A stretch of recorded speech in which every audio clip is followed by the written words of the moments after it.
Well, you know what? It's 10:35, and I think it's time for us to get started.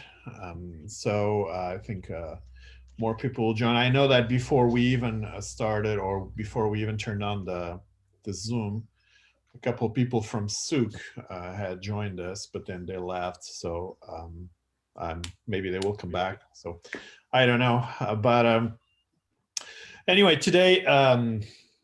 We have a little special. Well, we're going to do things a little different, as I mentioned throughout this week on the emails. Um, Instead of doing our normal Sabbath school lesson, the study, which I imagine Rick and Lorraine are quite happy with not having that weight off their on their shoulders. But instead of going the normal way, since I mean, it's not often that we have guest speakers.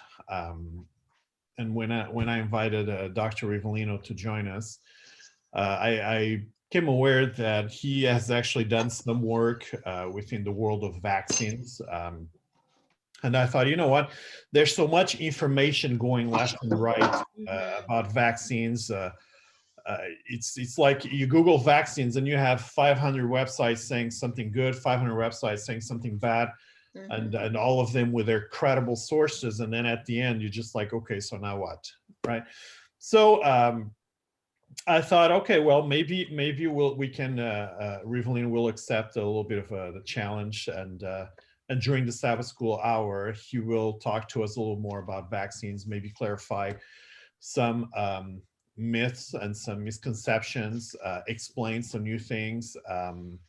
And obviously, I mean, feel free to interact with him. I think he's quite open to questions, so feel free to interact. I know that this topic can be to some quite emotional, and but let's keep it PG, and let's keep it interesting. So with that being said, I'm just going to open prayer, and then Rivelino, if you're okay, then we'll just go to you, and then you'll start. So all right, let's bow our heads and let's pray. Gracious Father, we thank you, Lord, for bringing us here today, and we thank you for this technology that actually brings us together. And we pray, Father, that you may join us, be with Dr. Rivelino now as he guides the next several minutes discussion, and then be with him again as he brings the sermon to us. And yeah, just be with those that are still joining, and with those that cannot be here today, just bless them as well. In Jesus' name we pray. Amen. Amen. All right, I just want... Let me just say, we usually go to 11:30, 11:45. Since you're the one preaching after, you can control the time as you see fit. All right. Do you have any sort of doxology that people enter, people leave? No. Song or anything? No. No, okay, we're very relaxed. So yeah, so you can. I mean, if you see that there's more interest with questions and all of that, feel free to take a little bit longer time. That's totally fine. I mean, I'm fine. I just saw that you guys have a very sunny day. I also don't want to take it away from you. You guys want to go out. Roger, when he invited me to share with you a message here, he told me that he wanted not only to discuss about vaccines, but I mean, everyone gets tired of hearing the word COVID or Corona. I think everyone is everyone is affected, for sure. Some countries less than others.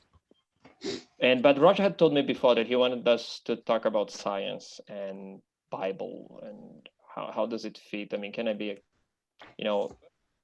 is it possible that I'm a faithful Christian but still believe in science? And is there a conflict?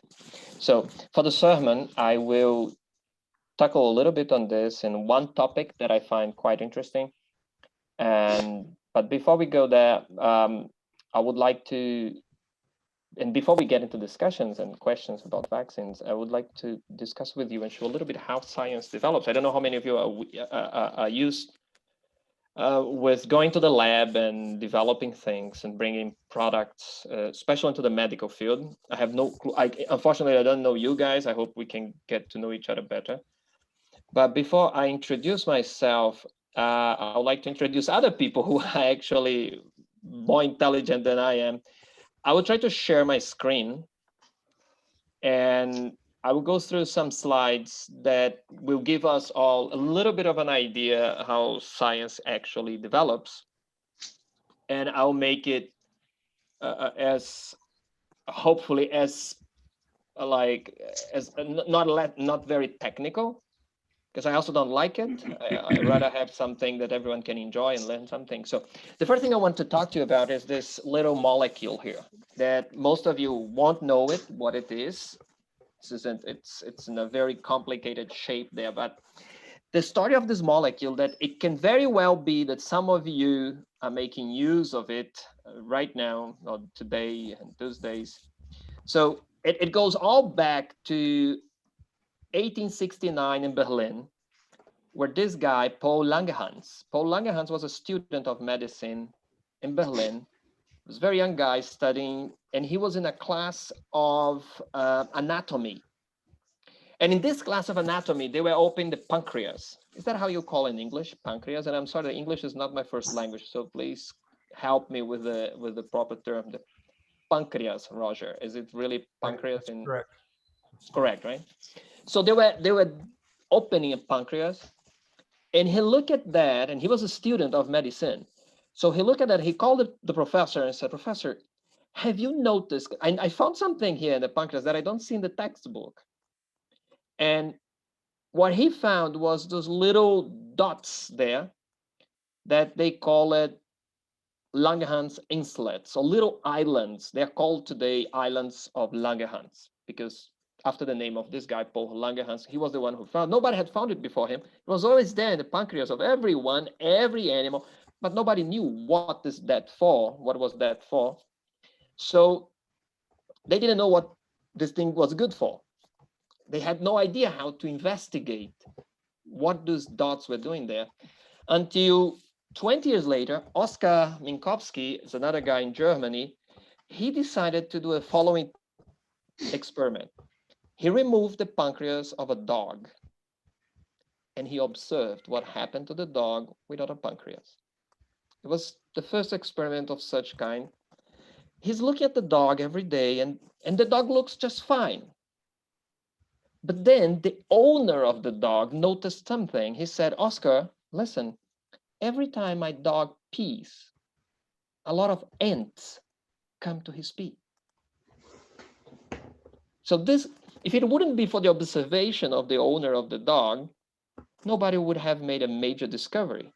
So it took 20 years from finding the little islands of Langerhans to the discovery that the pancreas is producing something that does not let the pee of the animal become sugar-like, or full of sugar.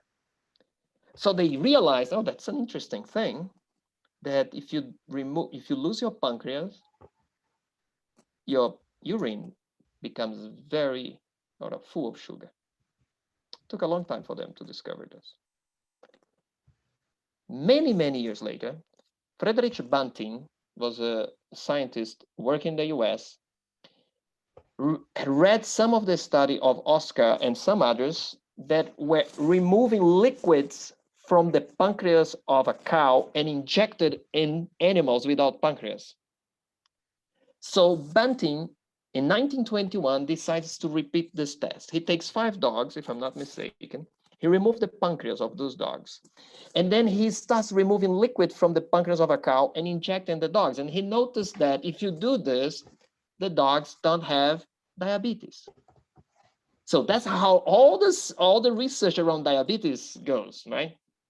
So Banting repeats these experiments, and he finds out that if you remove the liquid from the pancreas of one animal and injects in the other animal that does not have a pancreas, or the pancreas is, for whatever reason, not working properly, you can reduce the problems of diabetes. He travels to Canada, actually to Toronto, and he meets Professor MacLeod in Toronto. This is back 1921, summer 1921. He was on his vacation in Toronto. He comes to Professor MacLeod and he says, "Listen, I did this experiment in the US, and it's fascinating. Would you like to repeat these experiments and see what we can develop out of it? And Mark Lloyd had two students with him. And he said, listen, summer is starting. You know, we live in Canada. Winter in Canada is pretty tough. And I lived in Toronto. I know how hard it is. So it will be very hard to convince my students to stay in the lab, to work with us and help us through the summer. So he calls both students and he says, look, one of you should stay and help me with these experiments. And the student didn't want to stay, so they decided to throw a coin. So they threw a coin, and the one who lost had to stay. His name was Charles Best. He had to stay in the lab to work together with Professor Macleod and Banting to get in this experiment. The other guy who won with the throwing of the coin was laughing at Best, saying, "Ha, you loser, you have to stay in summer. I will enjoy my time." And he goes. Poor guy, Best got the Nobel Prize later. So just for you to have an idea, they started doing this experiment. They repeated the experiment, and they saw the same effect. If you remove the liquid from the pancreas of a cow, you can inject in another animal without a pancreas, and you solve the problem of diabetes. They said, we are onto something. So they call another guy, James Collip, who was a biochemist. They called James Collip and said, James, we need your help. We need your help to purify the liquid that comes out of the pancreas of a cow that we can inject in people with diabetes. So they take this liquid, they purify as much as they could, and they take a child in Toronto that had diabetes. They inject the liquid in this child, and the child has allergic reaction. And they notice, man, too bad, the thing is not pure enough. They go back to the lab, Collip refines his method, purifies. They go back to this child, and they inject again in this child, and the symptoms of diabetes are gone. So the child now had no longer the typical problems of suffering from diabetes. These guys go back to the lab, produce a larger quantity of this. They run to the sick kids hospitals in Toronto. And back then, everyone who was treated for diabetes, they were laying down in a big hall, in a long hall. You had beds, one laying on the side of the other. And all the children laying down there, a lot of them in coma already. Those guys, they enter there and they start injecting in every single child that was about to die. The parents were sitting by the side. Do you think the parents were complaining that those guys had a new medication that was not gone yet through the FDA? So they will look at their children, they were dying there. So those guys started injecting first child, second child. When they got to the end of the hall, the first child got out of coma. The second child got out of coma. The third one. And in this hall, it became like a church. People started jumping, parents crying, everyone shouting hallelujah. It was like a big church. One of the most beautiful moments in the history of medicine when those guys came up with the work to process insulin and give to people who are suffering with diabetes. Back then, children were dying with diabetes, dying all the time. And these guys, so they sold the idea to the University of Toronto for $1. The University of Toronto licensed to Eli Lilly, a big pharmaceutical company.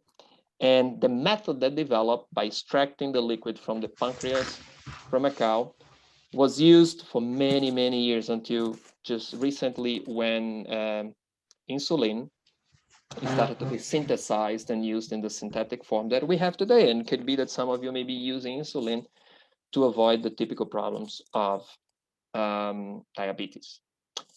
Roughly at that time, 1869, back to Germany, let's go back to Germany.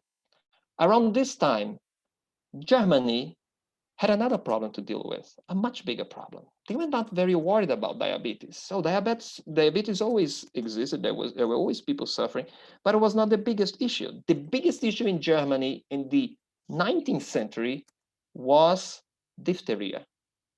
So as you may know, diphtheria, it's a disease in the respiratory tract that causes the formation of a kind of a plaque here in the throat of the people, especially children, swelling of the neck, and some of them cannot breathe. And that was the number one reason for the death of children below 5 years old in Germany at that time. That was the number one reason. the government came to a point that said, man, we have to, it can't be. You know, that was normal. You have to have 6 children because 2 of them or 3 of them will die. And that was, it was really scary. You know, the business of selling little coffins for the children to be buried was a big business back then. And the government of Germany at that time was Prussia. They said, we have to solve this. So they got together a group of scientists. They got together Emil von Behring, this guy here, August Wassermann, Kitasato, who's a Japanese scientist who was working in Germany at that time, Richard Pfeiffer, and Paul Ehrlich. It's an amazing group of scientists. The government brought them together, put on the office, put the money on the table and said, solve the problem of diphtheria. We can't take it anymore. I mean, we are burying our children all the time. Can't be, and we're in a time of peace. It cannot be that we will be burying our children. You know what? There was a very famous quote back then. In time of peace, the children bury their parents. In time of war, the parents bury their children.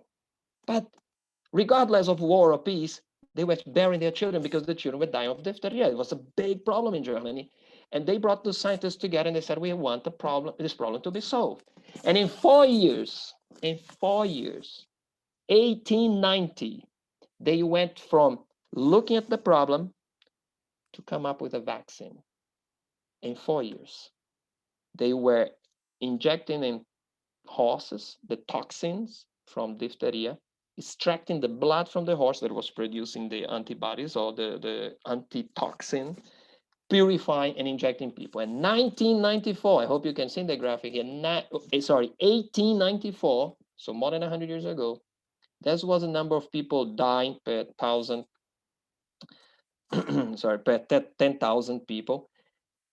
1894, they started applying the vaccine. What happened next year? And the year after, and the year after. Von Behring, this guy here, who became the name in this story, for the rest of his life, he received every week letters from parents thanking him for saving their children. It took 4 years. And you heard lots of times now, oh, nobody can develop a vaccine in such a short period of time. Look, this was 100 years ago, and those guys were able to do it in 4 years. They had no computers. And listen to this, when I did my master's, and I'm not that old, but listen, when I was doing my master's, if I wanted to research, when I wanted to research in my field, which I was working with the production of surfactants for the production of nanoparticles, so I would have to go to the library and look for the index. So I would we had huge libraries back then, only with books with index. I would look for the name, for example, cellulose. And then I would go to the letter C and look for the references about cellulose. And then I would write down all those names of papers about cellulose that could be interesting for my research. I would then get out of the index system of the library, go to the other areas of the library, look for the journals that the library had that I could read the papers. And a lot of time we didn't. We were poor. The university was not that rich. We didn't have all those journals. We would have to request a copy of the paper, and it would take months until we received. And this we're talking about 20th century, end of 20th century. Now imagine those guys 100 years ago, how complicated it was to get scientific reports from other countries in order to compare. Today, it's at the tip of your fingers. You just go there, you type, and you find the paper, and you can read. So we live in a completely different situation in comparison to that time. And in 4 years, they were able to do this. So in 2014, I helped to invent this product here. So as you notice, my name is Rivelino. I come originally from Brazil. I live in Germany. I'm a research scientist in the medical field. I've developed medical device. That's what I do. During my PhD, I was working mostly with nanoparticles. And part of my work could be used in the medical field. So I decided to move to Toronto, to Canada, to work on the development of a medical device. That's where I really entered in the medical field. I was working there at the UFT initially as a research scientist, developing nanoparticles for the treatment of different diseases, from arthritis, all the way to schizophrenia and epilepsy. So my work was actually to find ways to encapsulate the drugs that they could be released to the target. Anyways, I left the UFT to a small company. Then I started my own company in the stroke field. So we couldn't raise the money enough. Then I came back to Germany and we started a new company, the company in 2006. That's the company called Medovent. And we brought this product to market. So what this product does is to solve a typical problem related to like work-related accidents. So people working in the industry, for example, they have a machine that they're dealing with. The machine may close and destroy the fingers of the worker. So the doctor has to reconnect the nerves that are here. Otherwise, you can't get the movement of your fingers back. Or in case of a motorcycle accident, a typical problem, the nerves in the shoulder may be ruptured. So you have to reconnect them. If both ends or stumps of the nerves are close enough to each other, the doctor will just suture them together and the axons will reconnect. However, if this gap is too large and you can't pull them together, you have to open the leg of the patient and pull like another nerve from there or vein. You have to put some tissue there to reconnect and make a bridge. So we invented an artificial bridge so the doctor doesn't have to open the leg of a patient in order to close the bridge. So we invented this product. It's a product made out of a special molecule that I spent like 15 years of my life working on this and learning and developing new things out of this. So what happened is 2014, we brought this product to the European market. Today is like more than 10,000 people who received this implant already, and it's the standard in the German hospitals to treat people who have accidents and the nerves are ruptured. So 2015, so 1 year later, a doctor came to us who this doctor is a oncologist in the urological field. So he's mostly dealing with prostate cancer, actually. So he came to us and said, listen, we have a big problem in urology. When a man gets a prostate cancer, his best option is to remove the prostate. The problem is when you remove the prostate, you damage the nerves. And the way, as I'm talking to you now here, there is a 70% chance that one of the men here, to the men, this is the message to the men, 70% chance that one of you here will have prostate cancer sooner or later. And the longer we live, the higher the probability. Above 80 years old, there's 70% chance in the Western world to have 70% of men have prostate cancer. If you come close to 90 and you're approaching 100%, there is a moment, then you have prostate cancer. You may die of something else, but the prostate cancer is there. So your best option is to remove the prostate. But when you remove the prostate, you damage the nerve. The consequence is you come out of the surgery impotent.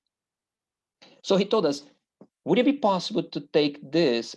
You are using this in the hands and in the arms, but what about if we could use the same technology now in the prostate?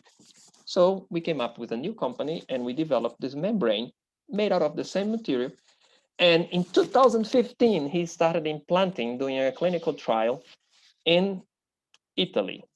So what happens is, normally, 70% of men after the prostate removal surgery will be impotent for 1 year.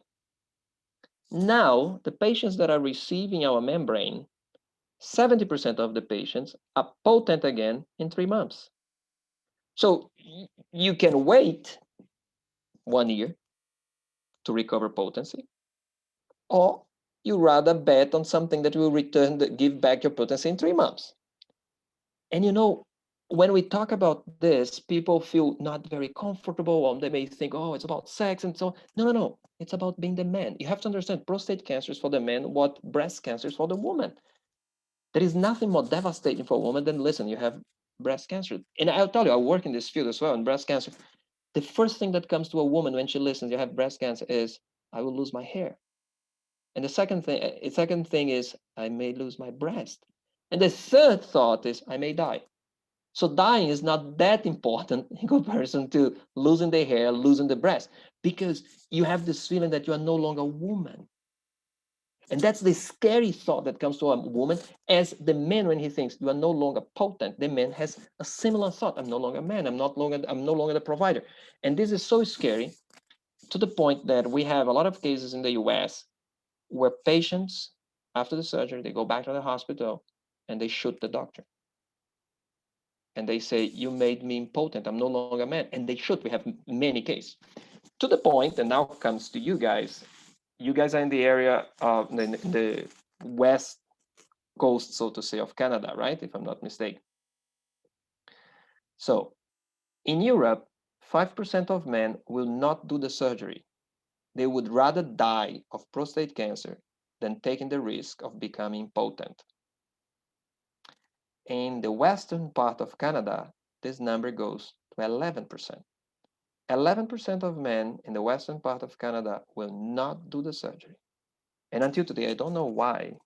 Some people say, oh, it's because especially in the Vancouver area, traditional Chinese medicine is very popular, and a lot of people look for alternatives instead of going through the normal medicine and going through the surgery. But I'm not sure. Otherwise, we should see the same effect. If this is the case, we should see the same thing in the other cases of cancer. But I don't know if it's true. So these two examples, I just wanted to emphasize that once you have enough data from one area, you can transfer to another area too and apply. We had data from the hand, and now we are going to another field, which is in the prostate. It's also nerve regeneration. So that's why it was so much quicker. However, we are not even yet approved in Europe. Only that hospital in Italy has the authorization to use.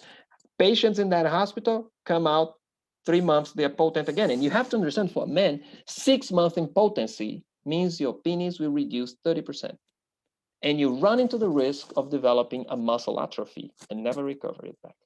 That's why doctors after the surgery will recommend Viagra, penile injection, vacuum pump therapy, and many other methods to make sure that you have some movements that you don't lose completely the possibility of an erection. It's a very complicated field, especially because it deals with a lot of people be ashamed to talk about this, be afraid to talk about. And we in the church, we have even a bigger problem when we talk about that. We are very afraid to discuss this point. So, but this is just to show to you how medicine can develop. And the interesting thing is this special molecule fights bacteria. So we came up with the idea of developing a spray for chronic wounds. And we brought this product to market, to the German market, some years ago. It is a spray that, I mean, we were closing wounds. I'm talking about wounds that were open for 10 years, diabetic foot and decubitus, and we had wounds that were this large. You could put your hand inside the wound of a patient, and we were able to close in 3 months, in 2 months, in 3 weeks. So it was a fascinating thing that we took from the other parts that we have been dealing with. So I didn't want to do here like a business pitch out of this presentation. But my goal with this is to show to you how medicine develops. In some cases, it may take 60 years, 70 years to develop. In some cases, it can take very short time if you are clever enough to use things that other people have done. You bring them together and you do. And there are a lot of fascinating things in medicine. One of them is robot surgery. The surgeries in the urology field, for example, they are done by a robot. So I have been in conferences that the doctor is sitting in Miami and the patient is in Italy. And the assistant doctor just put the arms of the robot inside the patient, and the doctor in Miami is doing the surgery. So there are a lot of things that are beautiful and they're developing quite quick in medicine. A lot of things are very slow. We are losing still the fight against cancer, because cancer is a super complicated thing. I mean, one of the criticisms against the vaccine concerning the vaccine of COVID was saying, how come these guys didn't develop a vaccine against cancer? And then in 1 year they came with a vaccine against COVID. My brother, you don't do this type of comparison, because I can tell you the difference between a virus and a cancer cell. It's like from a bicycle to a space shuttle. It can't even come close. A virus is nothing in comparison to a cancer cell. A cancer cell is incredibly complicated. It's incredibly incredibly complicated. So I just saw a comment here that better sanitation solve the problem, not vaccine. I wish that would be the case. But when the vaccine against poliomyelitis was introduced in Portugal, 1965, 1 year, 1965, they started to vaccinate people in Portugal against poliomyelitis. The next year, there was a reduction in poliomyelitis, 96%. And I can tell you one thing, the sanitation in Portugal did not change in 1 year. The same case for the diphtheria in Germany in the 19th century. The next year, there was a sharp drop. Children were dying all the way before. They didn't change the sanitation in 1 year in Germany. It just didn't change. I wish that would be the case. But in all cases, you know what happened in 2017 in Europe? In 2002, measles was eradicated from Europe. I think it was 2002 or 2006 maybe. 2017, 35 children died in Europe because of measles. In Portugal, the year was that poliomyelitis started to be the vaccination against poliomyelitis in 1965. Next year, there was a reduction in 96% in the case of poliomyelitis among children in Portugal. So if you look at the case of measles, is that the right pronunciation for sarampo, right, Roger? Is it correct? So Measles. Yes, measles. Measles, thank you. So measles, we didn't have any case in Europe, like death, no death in Europe. All of a sudden, 2017, 35 children died. 35 children died. All of them, 100% children who were not vaccinated. How come? They were not living in the slums. I come from Brazil. I know what poverty means. And I know how long it takes for a government to change anything in the sanitation or any sort of structural in the system. I have friends who suffer from poliomyelitis. I had some of the diseases because I was not vaccinated against. You have to understand that when the vaccine entered, and it's the cheapest method to avoid a massive problem. I mean, I saw the children. I have friends who suffer with this. I mean, in my time, it was common to go to the funeral of a 3-year-old child. This just doesn't exist anymore. How many of you have been to the funeral of a child who died of measles or diphtheria? But ask anyone who is 8 years old, 9 years old, and he can tell you what he saw in the past. We all here, we are actually victims of our own success because of most of us, because of vaccination. And you have to understand one thing. There is this science of availability. What do you see? When I moved to Germany, 2000, I moved to Germany. I came to the first thing that I noticed in Germany, it's much colder than in Brazil. So I came and it was too cold for me. I was used to very warm weather. Then all of a sudden I'm here, super cold. But one thing that struck me the most in Brazil and Germany was the number of people in wheelchairs. I'm walking the street and I see this guy in a wheelchair. I enter the bus, there's a guy in a wheelchair. Everywhere I go, I used to go, there was someone with a wheelchair. And I start thinking, man, what's going on? I didn't see this many people in the wheelchairs in Brazil. How come that these people are so sick in Germany? Man, I tried to, as a scientist, I was thinking, why? What did the Germans do wrong? Is it consequence from World War II? Man, there are so many people with wheelchairs here. Until a friend of mine came to me and said, it's the same as in Brazil. The difference, the Brazilian people in the wheelchairs, they cannot go outside because your streets are full of holes. Your buses cannot take anyone with a wheelchair.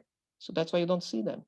And you see in Germany, because they are independent. The roads are made, the pavement, the sidewalks, everything is made properly for them to have their independence. And in Brazil, you don't have this. That's why you don't see it. So you guys are lucky that you don't see anyone with diphtheria on the streets. You don't see. I was talking about this recently in a German church.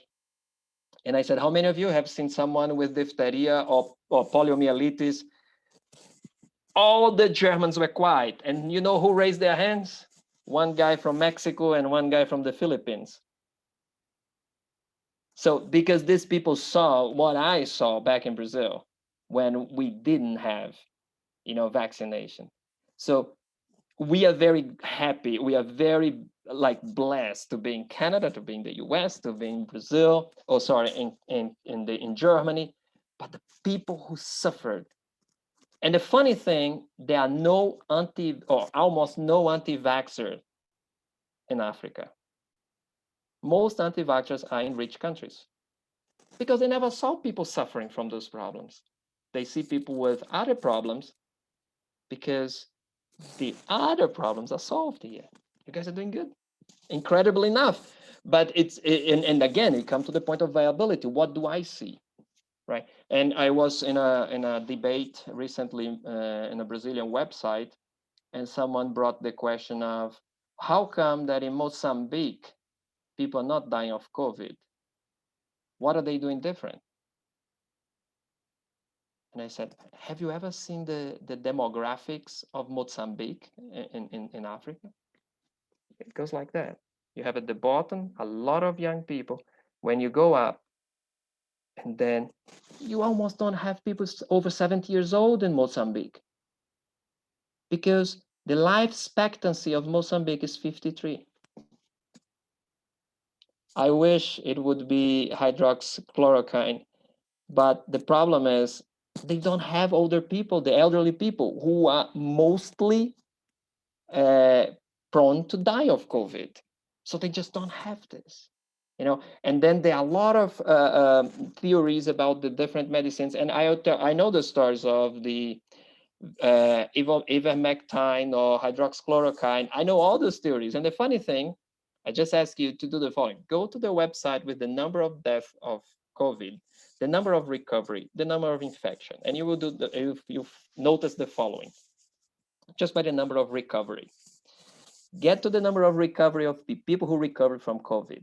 Compare Brazil to Germany. Brazil uses hydroxychloroquine on every sort of medicine that our president is promoting there. People are using this all the time.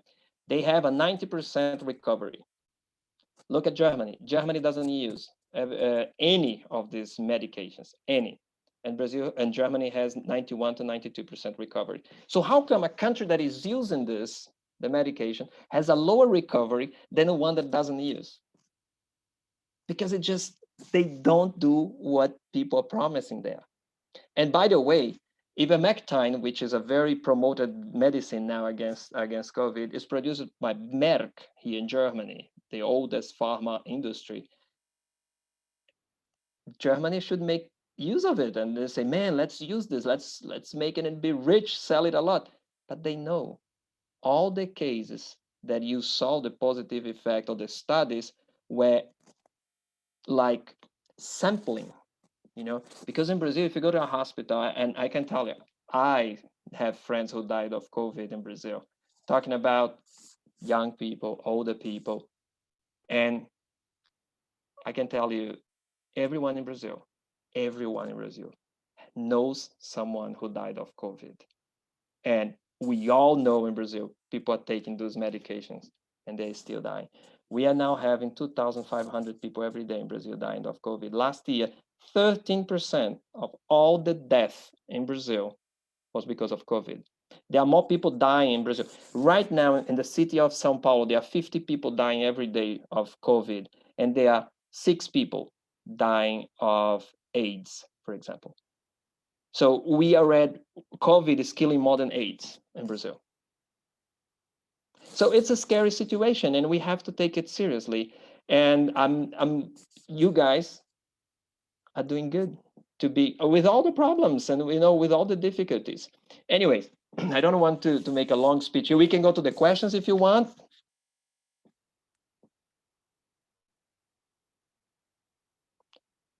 Roger, how do you want to do? Because I see there are some messages here.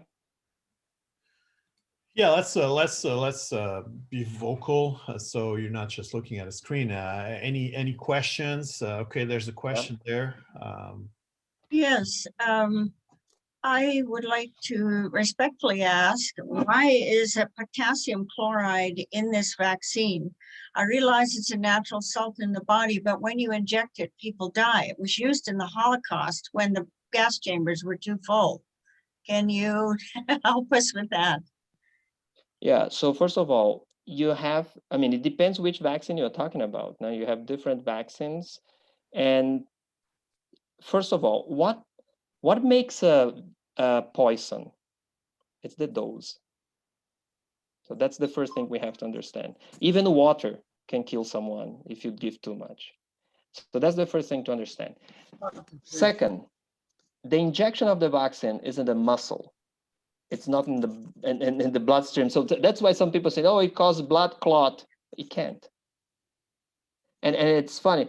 And besides that, what we need some chemicals inside the vaccines to prevent the breaking of the particle that holds the vector, or in this case, the synthetic piece of the RNA code that is needed for the production of the antibodies that will fight the virus. So we need a set, exactly like, for example, if you look at your cosmetics, any cosmetics, you will see that you have different compounds there. You have different surfactants, different salts that are used to stabilize the system. And we need this stabilization. Otherwise, the vaccine will not stay strong enough for the time needed, because you have to go to the cells, you have to enter the cells. In order to enter there, you have a capsule. Then this capsule should open inside the cytoplasm of the cells in order to deliver the code that has to be read, and then antibodies to be produced or any other product that you need in order to fight. So the amount of potassium you have there, you can Google this easily. Look what is LD or LD50. LD50 of the potassium you're talking about, and see how many grams of potassium you would need to kill someone. And look what is the amount you have in the vaccine. And you see it won't cause you any single problem. The dose, it's what makes the how do you call the poison. The poison is made by the dose. And if you look at this, you will be surprised to see how many things are out there. And another question that comes out of this is the metal, heavy metals. And what about the heavy metals? So the modern vaccines don't even need this. They don't even need the aluminum, for example, or mercury. Also, they don't have this anymore. But again, and what the ones that have or had, most of them don't have anymore. But let's put them. How many of you had to do some dental procedure in the 90s?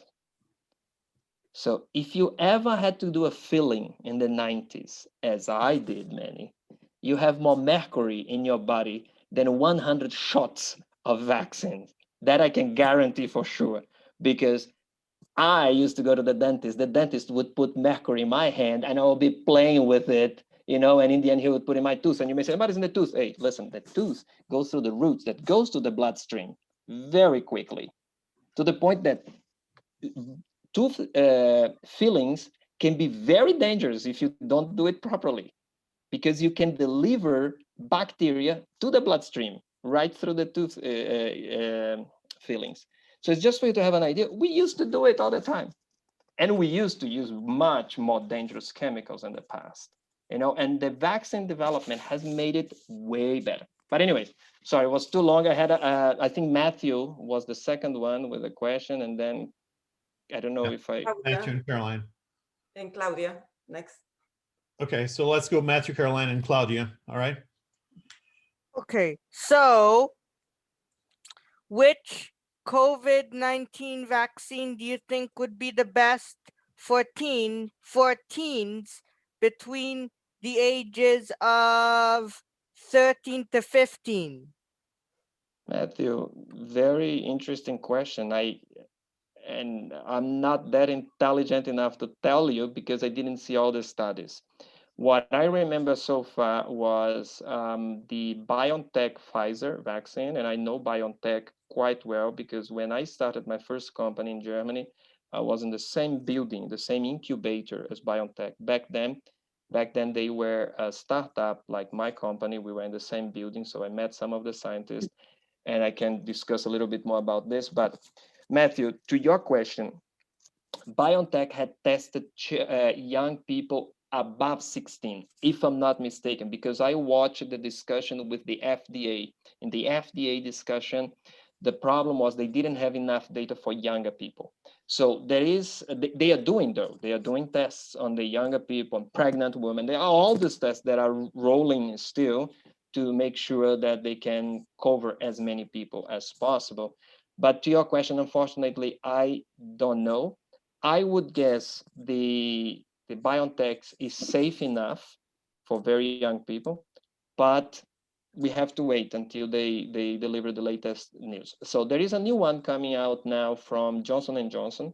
Seems to be a very good one. It's one shot only one dose, and they are very like the results are very optimistic. But I can't remember the data from. I mean, I don't remember seeing the data for young people. Sorry, but especially because, for example, the new variants. That's the problem. The longer we wait here with this virus circulating, the harder will be our problem, because we will have more and more mutation. That's what happened in Brazil now. In Brazil, we are getting younger people to die. So in the beginning was over 70, 75. Now we are getting young people to die. I lost already 2 friends. One was 25, the other one was 50. So, and this thing it's getting complicated, especially because Brazil has this massive rainforest. So you may think it's not it is, because that was exactly in the northern part of Brazil when the mess started. In the northern part of Brazil, we didn't have oxygen anymore. We just didn't have oxygen in the hospitals. And imagine Venezuela, a very poor country, donated oxygen to Brazil to help. So catastrophic was the situation. And then newborn babies were dying in Brazil as well because they didn't have access to oxygen. So we had like a side effect of this whole mess. And we are facing the biggest catastrophe in Brazil in the last, I don't know, 100 years. So, but sorry, Matthew, that I can't give the best answer or the proper answer. All right. Thank you. Thank you, Matthew, for your question. Caroline, then Claudia, and then Lydia. Let's go in that order. Caroline. Lennox. Yeah, Caroline Lennox. Hi, I'm coming. Thank you. There you go. Thank Hi, you. Caroline. Sorry.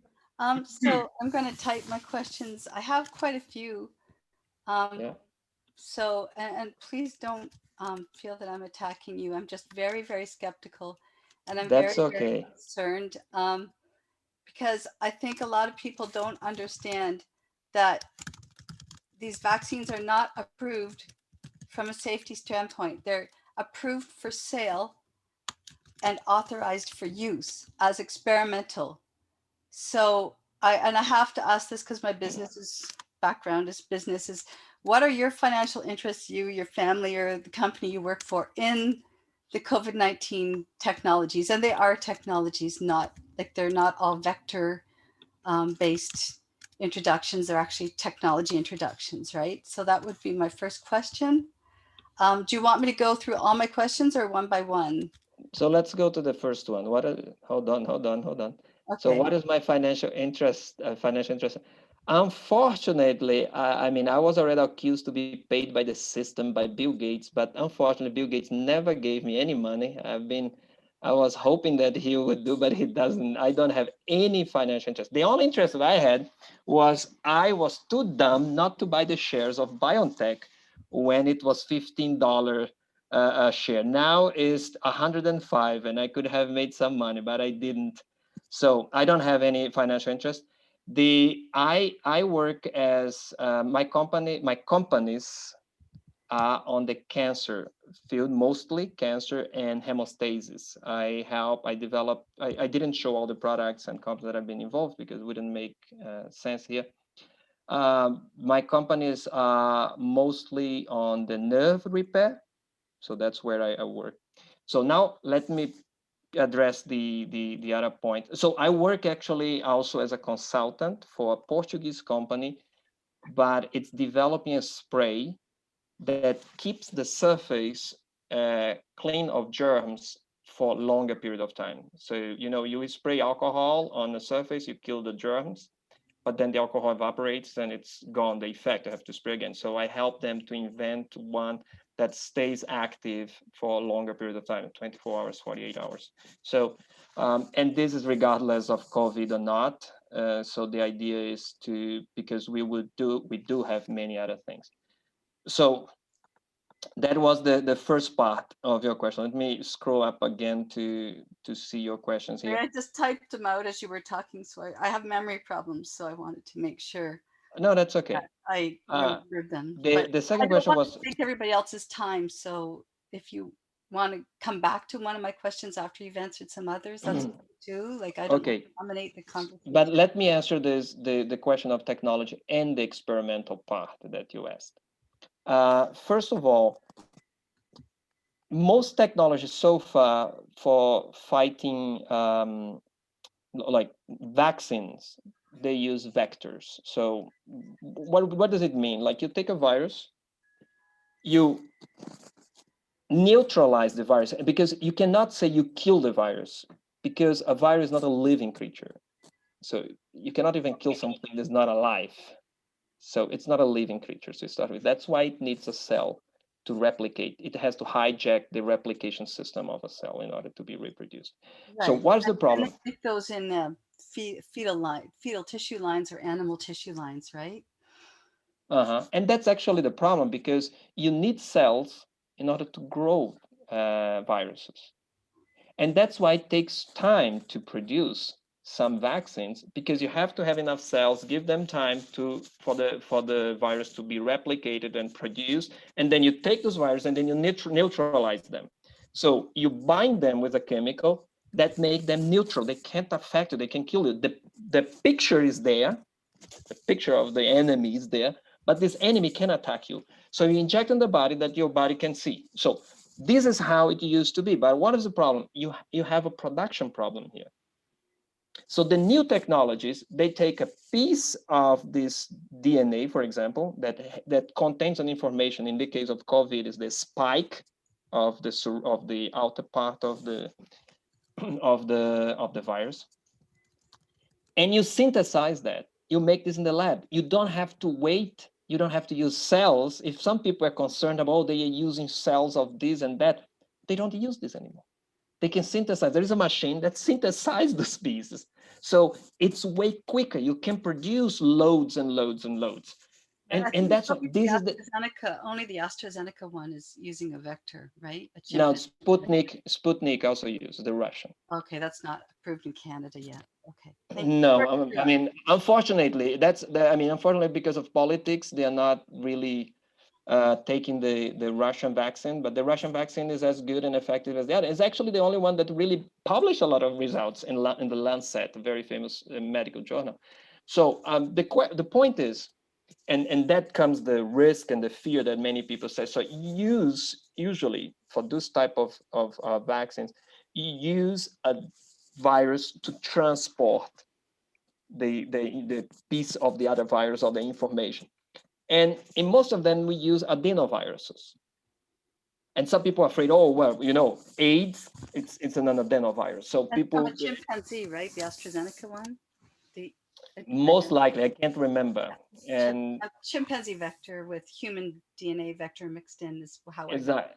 And the point is, all these technologies, they're out there, and they are actually a development from a previous one. Because when I mentioned, for example, in my beginning of my presentation, I mentioned the case of Dr. Emil von Behring in Germany, when he made the antitoxin to fight diphtheria. So from 1894 all the way to 1920, that was the standard in Europe. People using this. It is a very tough material to prepare. You have to inject in horses, and you have to extract the blood. It purifies. It's a lot of work. So in 1920, a French veterinarian developed a new form, and that's the one that became standard after that. So in 1920, it started to be used in Germany, 1930 something in Italy, and then it was passing to the other countries. So that was the first. And then is it dangerous? No, because they are tested, and you think, no, but they're experimental. That's not really true. And I will tell you Well, why. it's true from a technical standpoint. They are not approved for safety yet. They're authorized. No, but But how but not all the vaccines. Like there's so many, you can't say they're all experimental, right? yeah, they are, but that's the thing. BioNTech Pfizer was tested in 43,998 people. This is way more than the FDA would demand for safety. And some people, but they didn't do the animal test. They did.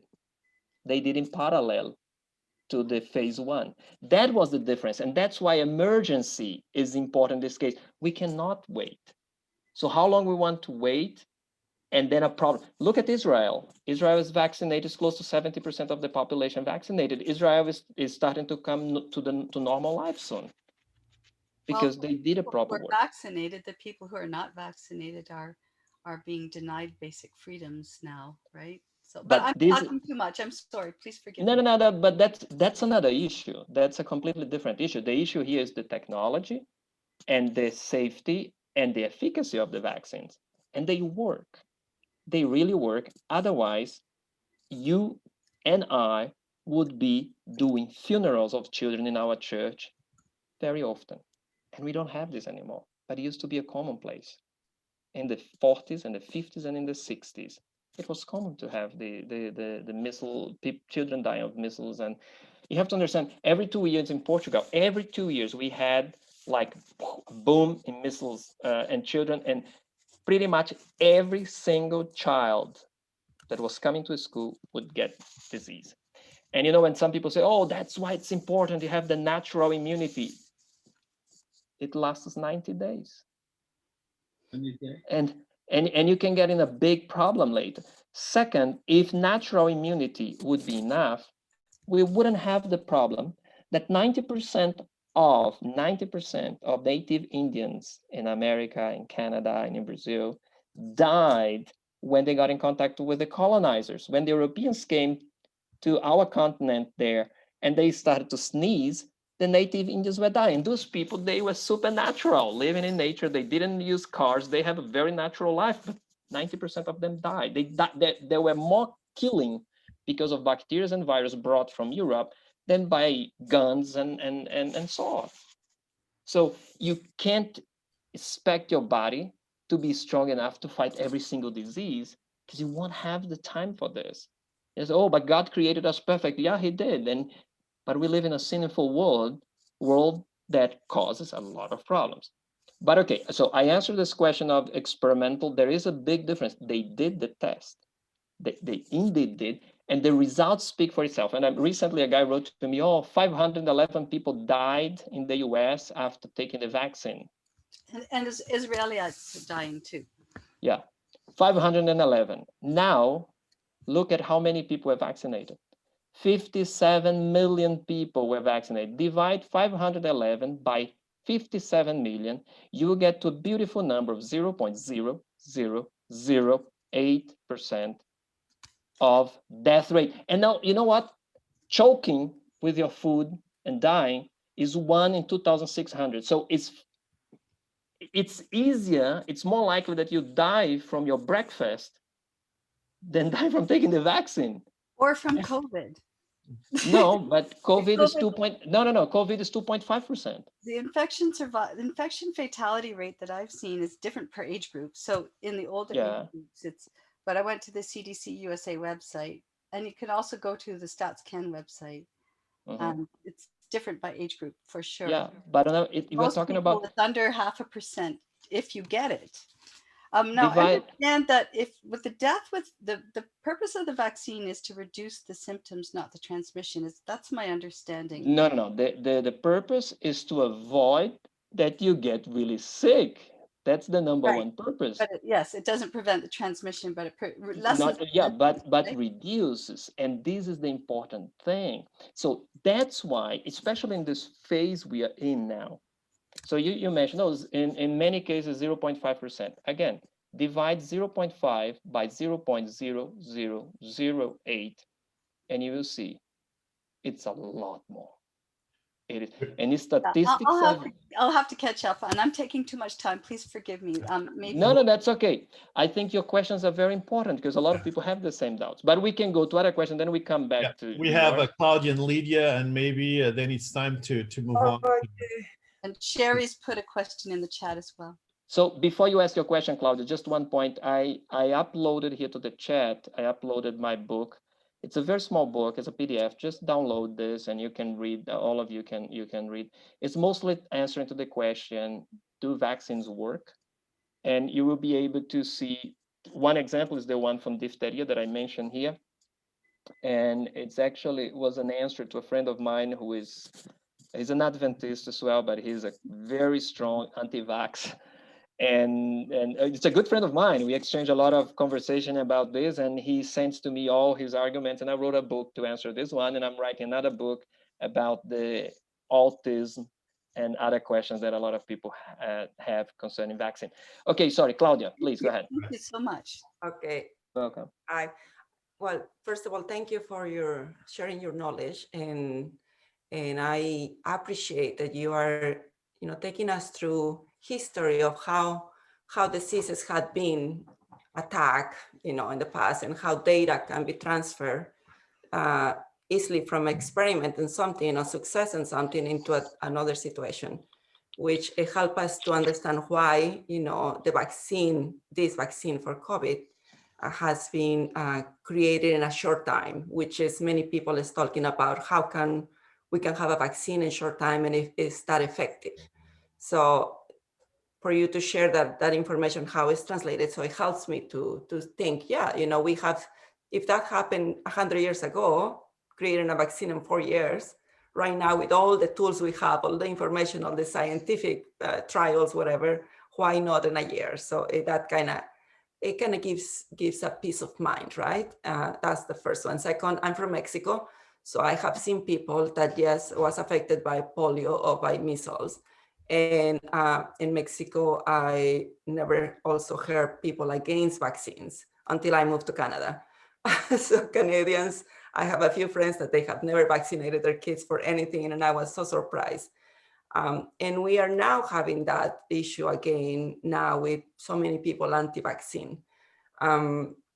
You just mentioned something about, yes, the vaccine is not to kill the virus or to avoid the virus, but to reduce the symptoms. It's like we take the flu vaccine and we're still getting the flu, but it's not the same symptoms as before, as if you don't take the vaccine. So thank you for clarifying that too.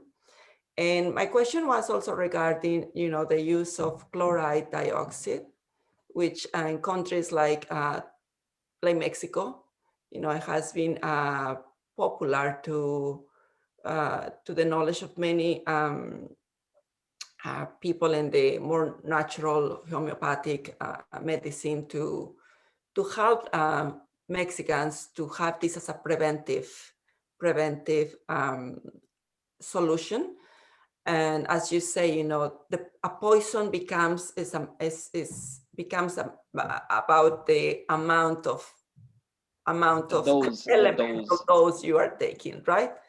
So what is your opinion about the chloride dioxide? It's okay to use it when it's in a dose, in a reduced use, as they are doing it. It's okay as a preventive, is because it seems that it has been successful.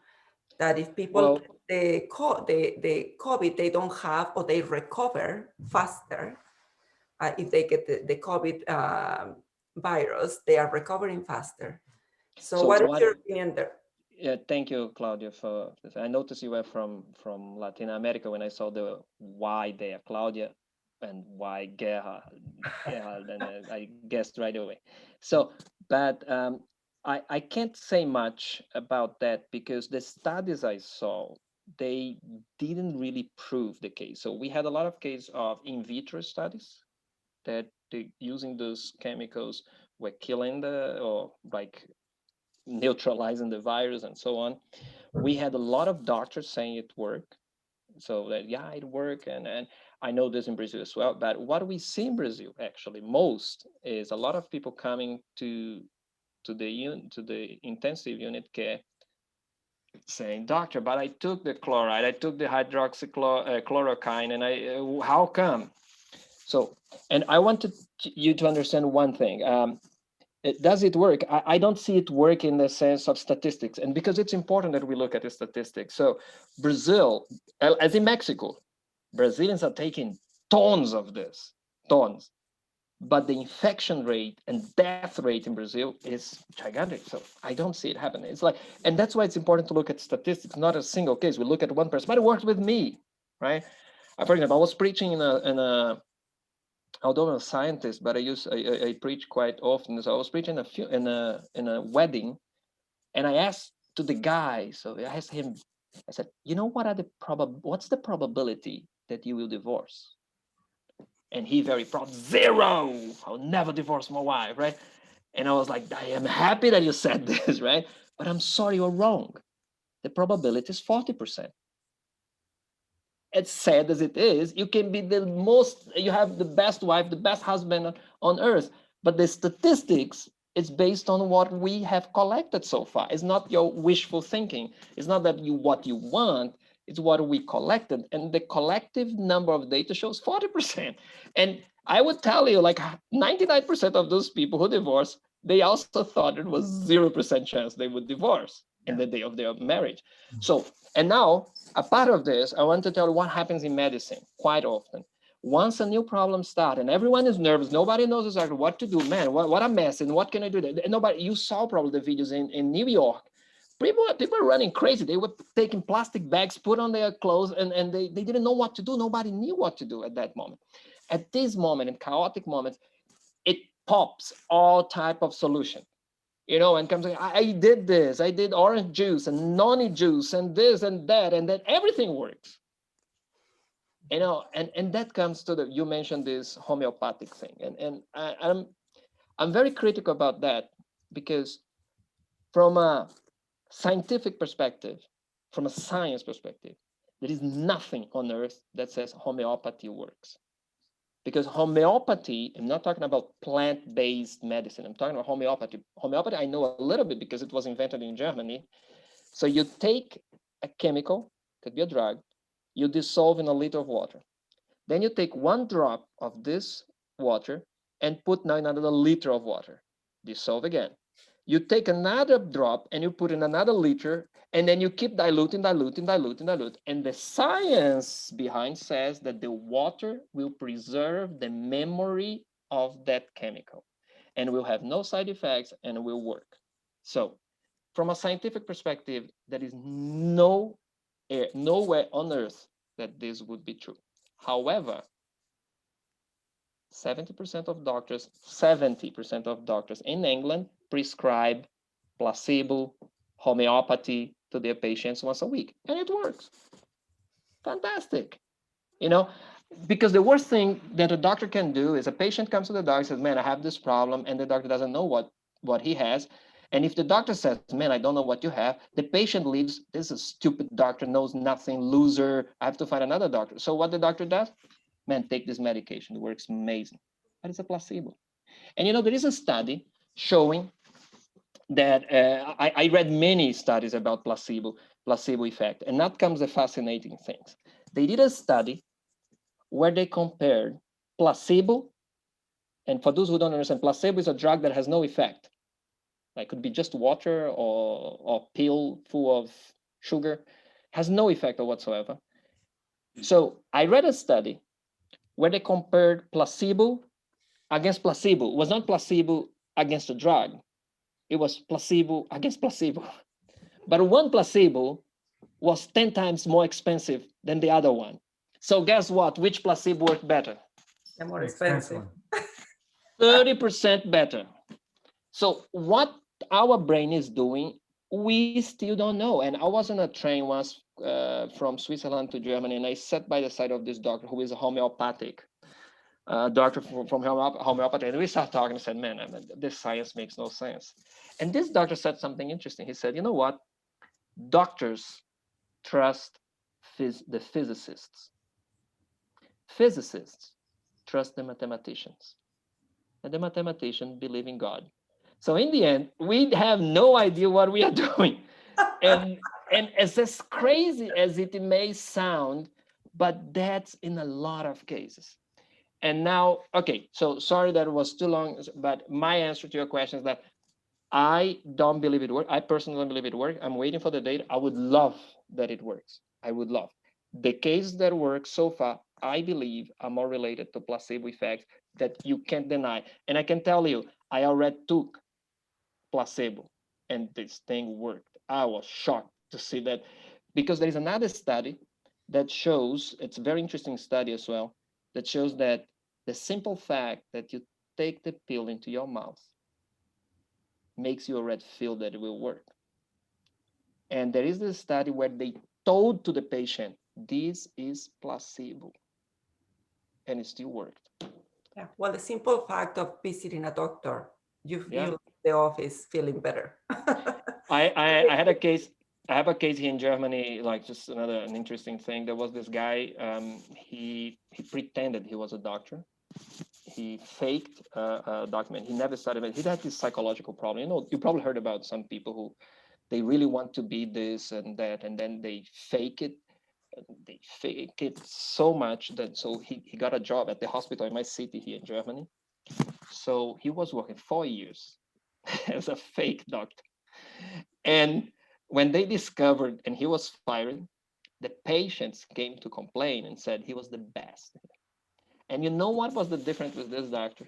He knew nothing of medicine, but this guy was kind. Patients were coming and he was like, hey man, how are you doing? What's your problem?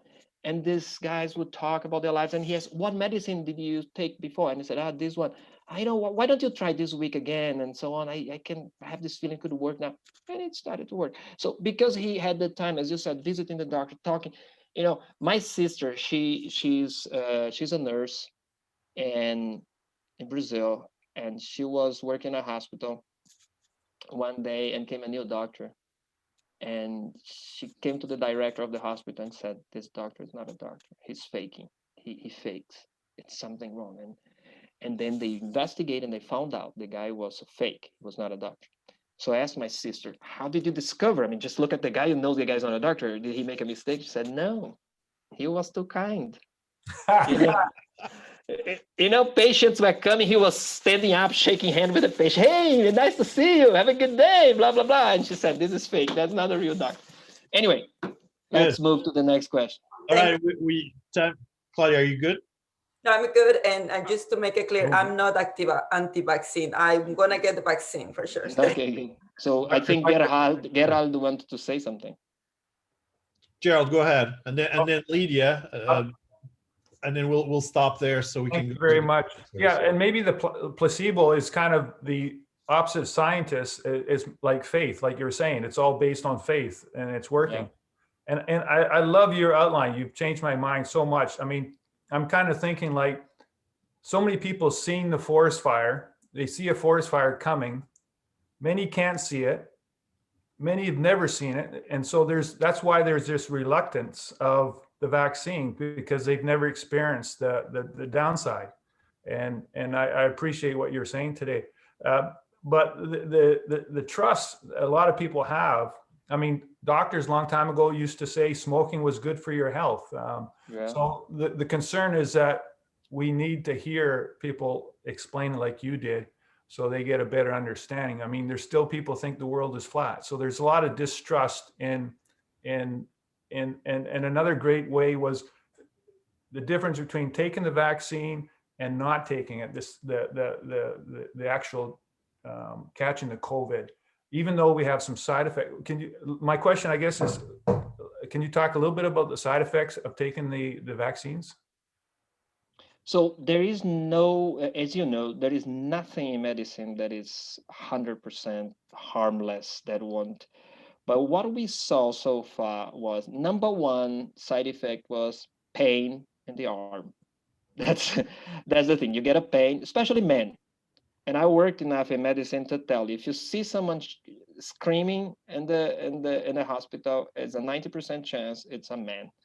Because men are very weak when they see needles. They get so scared and they cry and they do everything. So that's the number one problem, pain. Second is headache.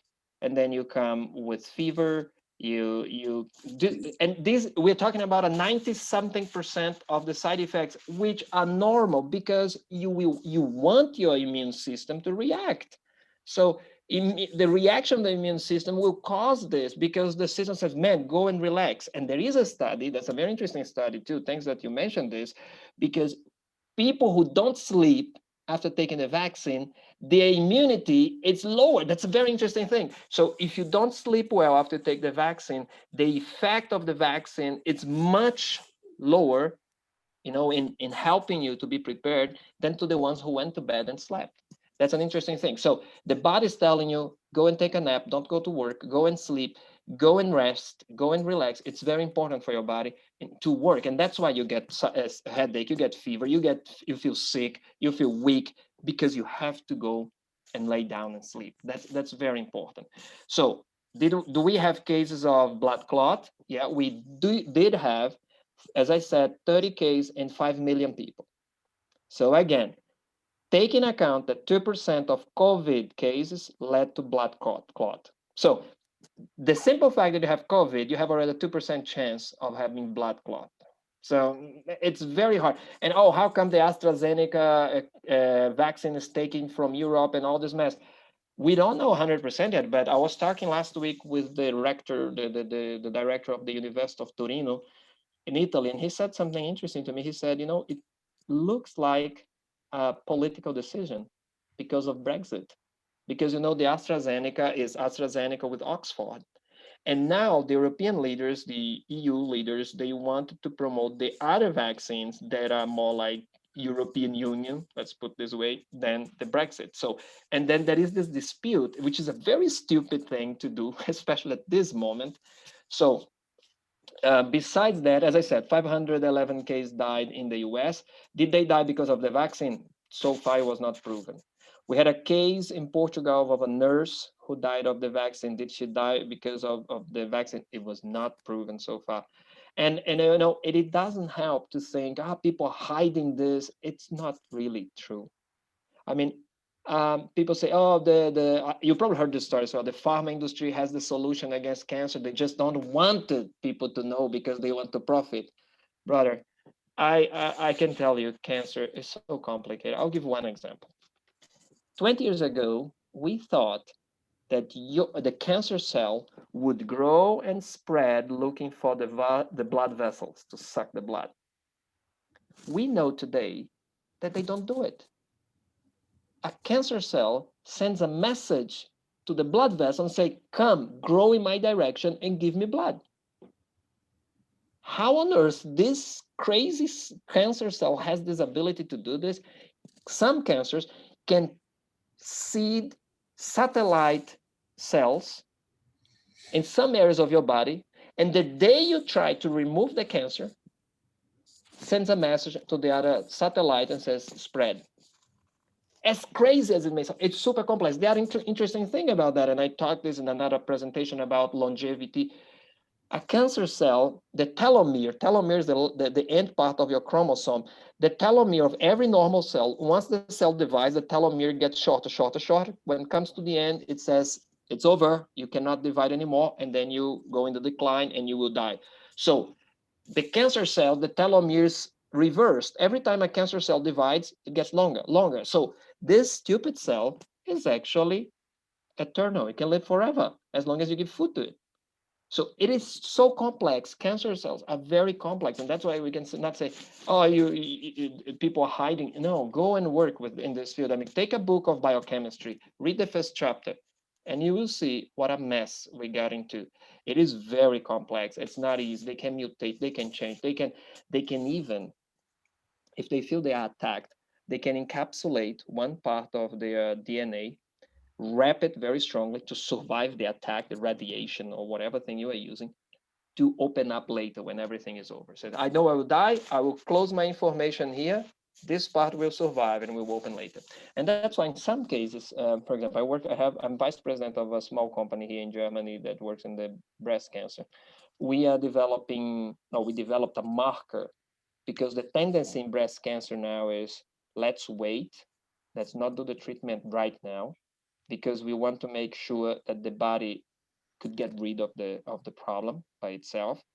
Because if we start attacking the cancer, it could be that we make it worse. So it's very complex. If you can remove, if the thing is very isolated, you can go there and remove it. It's the best option, but it is tough. It is still a complicated thing. Breast cancer, because we are detecting early, we get a very good survival rate and all those things. Side effects are still very tough.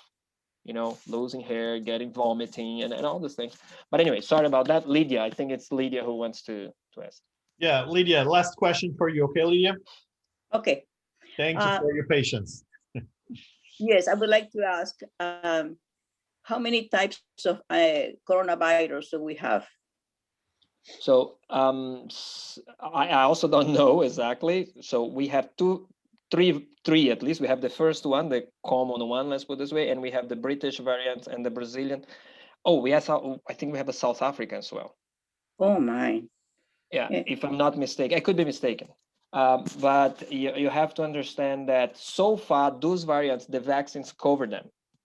The vaccines that are there, they are effective against those as well. And that's why it's important to work as quick as possible, because the longer we wait, the more, I mean, it could be, Lydia, it could be that it will mutate to because you have to understand, if you have 100 people who got infected, 90% of them got one form of the virus that's deadly. The guy got it, boom, like Ebola. Ebola was killing 80% of people in the beginning. Ebola was like 80%. You got it, 80% chance of dying. It was really deadly. And then Ebola noticed it's not a good business because I kill everyone. I cannot spread. So the mutated forms that are less severe, but they can stay longer because you are just coughing and then transmitting to someone else, they stay there. And there is a moment it can become some sort of, like right now, Ebola, I think, is 50% death. While it could be that COVID develops to a better form, like a less severe form, that becomes like a flu, and we will live with it. You know, it could be, but we are betting, and it could be we made the wrong bet, and it's better to get rid of the problem. You know, to be vaccinated and is isolated. Yeah, I mean, if you can't be vaccinated for whatever reason, you know, so there are people who won't be able to be vaccinated, then, I mean, let's hope that the other people will be, and then you are somehow protected. But so far, we have to vaccinate, we have to wear masks, we still have to keep distance, we have to clean our hands. Oh, I would tell you at which moment I noticed this mess would become a big problem. So February last year, when the whole thing, I was in Italy, and the same hospital where the mess was really breaking. You probably saw it. You got to China, and then you got in Italy, and you saw in Italy the problem. So I was in that hospital in Italy 1 week before the whole mess started. So I took the plane. I came to Germany 1 week later.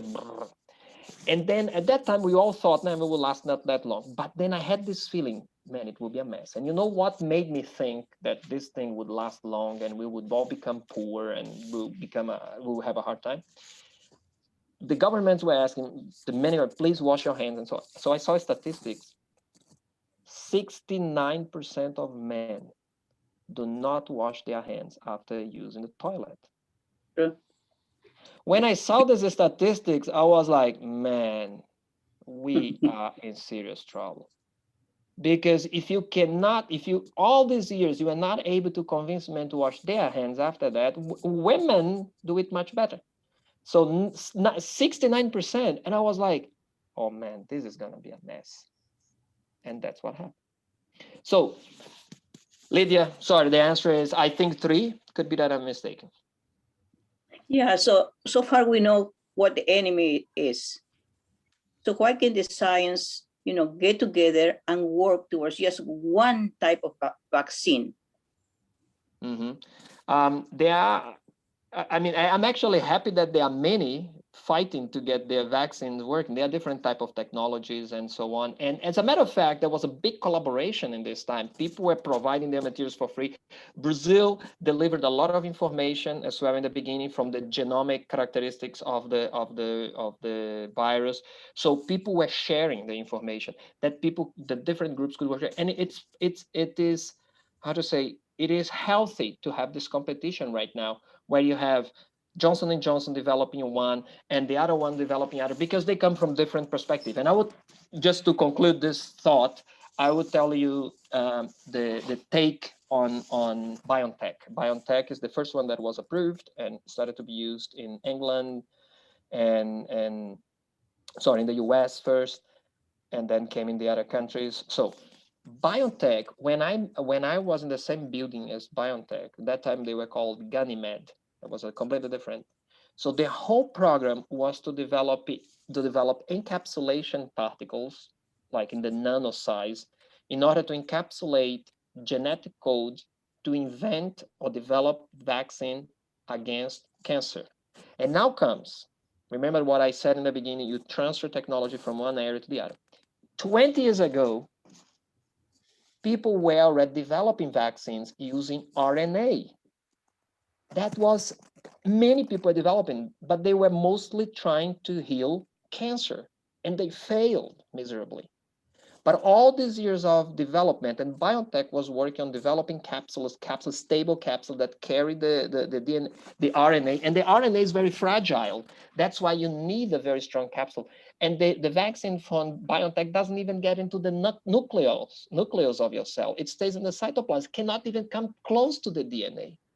And the other thing is, you have to understand, when you open this, I mean, you look at your hands, you can't see the cells, but in there are billions of cells, and in each one there is a nucleus, and in each one there is a piece of DNA. And the funny thing is that you can open this DNA, you unfold, unfold, unfold, and the thing is this long. It is fascinating how long this thing is. And if you don't believe me, you can do some tests at home. You go to the internet and how to extract DNA from plants, and you can do the experiment in the kitchen. And you will be fascinated that you can indeed in the kitchen extract the DNA from some plants. And you see that you will find fibers, long fibers there.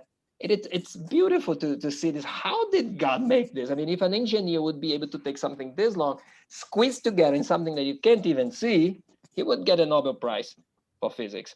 So the reason why I was saying this is those people were working this. So Kathleen Karikó, that was this Hungarian scientist who came up with the idea of using a piece of RNA to develop a vaccine. She came with the idea 30 years ago based on other studies.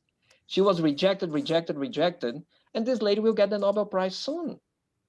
Why? Because 20 years ago, people started to take it more seriously, the idea, and they were working. So there was a moment, Pfizer said, when the crisis started, the pandemic started, the company Pfizer said, we want to develop a vaccine, or we don't know how. And then the president of BioNTech here in my city, he said to the guy from, hey, look, we know how to make particles that are stable to carry an RNA piece, because that's what we have been doing the last 20 years. Trying to develop stable particles, but to treat cancer. But we failed because cancer is so much more complicated. Let's do it together. And Pfizer said, let's do it. And that's how the whole thing came together, and it was massive. So, but it will change DNA. It won't. And I will tell you why it won't change anyone's DNA, because this type of technology has been tested 20 years ago and has been tested in humans as well.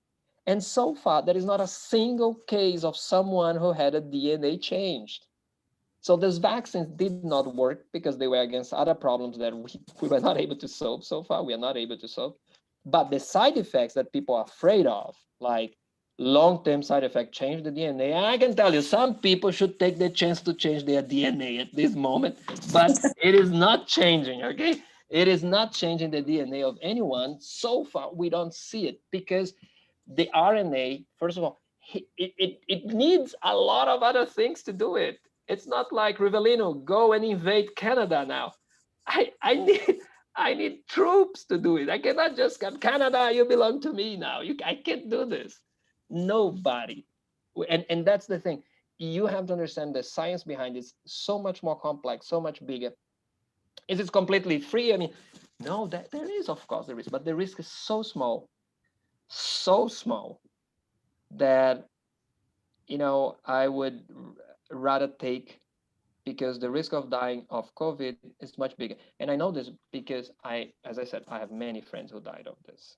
And everyone in Brazil knows someone. You guys in Canada are doing great. so far, because it is a reality in some countries. And the reason was nobody in Brazil took it seriously, starting by our president, who didn't take it seriously. He said, it's just a flu and nobody cares about that. Go to work. And he didn't wear mask. He said, if I take this, is nothing because I'm an athlete, I have a strong immune system and all those things. So in the end, people died because of his claims. Okay, sorry, that was much longer than I thought. You know what creates a lot of distrust about the vaccine? I noticed in Canada and in the States, that's the places, you know, that we hear more often, is that these scientists are trying to create their own vaccine for financial profit. And then political issues have been entangled with it.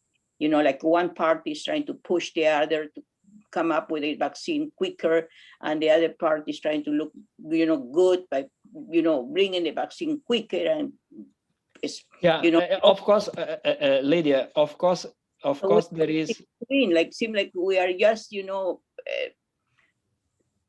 being used for political reasons or financial reasons, and then it's like just as if by choosing it to go to vaccinated, you know, it's like going through a Russian roulette. Let's see what happens. Hopefully, you know, nothing bad will, and maybe no. But Lydia, it is not like that. It's not a Russian roulette for simple, very, very simple reason. And the reason is when we're going to get. I said, when we go for the vaccination, we don't know. We're not allowed to choose. We get whatever they give us. And I would get the Russian vaccine right away. I mean, if the Russians would show up here, I mean, it's too cold. Otherwise, I would walk without a t-shirt already, waiting for someone to vaccinate me. Because this is the thing. It's not a Russian roulette, because the probability that something bad will happen to you, it's so low. And say, but it's the same as COVID. No, COVID, it is much higher. You see people getting all the time, getting COVID, and will get worse. I hope not. But you then are betting on a bigger risk. So because you're afraid of something, which is not there. The data shows that it's safe. The data show its effect, the efficacy is there. The data is very clear. So that's why, but I mean, let me comment on the point of financial. Oh, it's just a financial thing. Well, look, of course there is a profit, but that is everything. I mean, everything runs around money, right? But you can say, no, it's just because of money. And I can tell you, no way. The automobile industry in Germany alone, only in Germany, just the car industry of Germany with 80 million people, the car industry in Germany is 50 times bigger than the vaccine industry for the whole world. So why wouldn't Pfizer buy BMW and start selling cars? It would be much more profit, sure. Nobody's running on the street fighting against BMW. Everyone loves BMW. So it's much easier. The fashion industry is way bigger than the vaccine industry. And you have to understand that there will be a moment that the vaccines for many countries will be given for free, because some countries don't have money to pay. I mean, I'm the vice president of a group in Germany that we have orphanages and schools in few countries in Africa and in Bolivia and in Brazil. So I'm a little bit, aware of the political situation in Africa. And I can tell you, those governments, many of those governments there, they just care about buying guns for their armies. They don't care about medicine for their people. And most of the medicine is donated. It is for free. So someone pays, of course, but the profit. And besides that, do you know how much does it cost to develop one new drug? It costs 2.7 billion euros. It's like 3 billion Canadian dollars or so. It is quite expensive, and at the risk that it will not work, or another country will break the patent. What is happening with the vaccines right now? People spend a lot of money in the development. The poor countries like India, Brazil, and the other ones say, look, we don't care about your patent. We will produce here and we will give it cheaper. This happens all the time in vaccine technology, all the time, while you don't see in the other areas. So by the way, if you take the list of the 10 richest companies in the world, none of them is in a vaccine. You have Facebook, Uber, you have, I don't know, any. So it is not really this. I mean, it makes money. Of course it makes money, but it's a lot harder to make money there than in other areas. And those companies could just go for other areas. I mean, less work, less stress, less pain, but they still stay there. And of course they make money, and that's the purpose of a business. Otherwise we would just run a communist country here that most of us don't want, because it would be a lot harder, because we would have to do the work for much less. Yeah, Okay, but we sorry. never hear this type of talk and competition when it comes to the flu shot. And that's why everybody, is more relaxed and they go for the flu shot every year, because we don't see this kind of betting one vaccine production against the other, and then Yeah, Lydia, but in this case you have a pandemic. It's different. In the case of like 2019 in Brazil, died 800 people of H1N1. That's 800 people died. This last now in Brazil we have 260,000 or 280,000 people who died of COVID. It is a big difference. So of course people see money there. They will try to get their products there as quick as possible. That's normal. That's all. But they are not allowed to bring a product that doesn't work. That's a different thing. So in the medical field, it is so regulated. The regulatory process in the medical field is so tough that if churches would be regulated, 10% of the medical field is regulated, we would have very different churches. If we would put auditing in the audit system that we have, for example, I'm in my office right now. I came to the office to do this talk because I have 2 small kids at home. It would be quite different if I would be at home.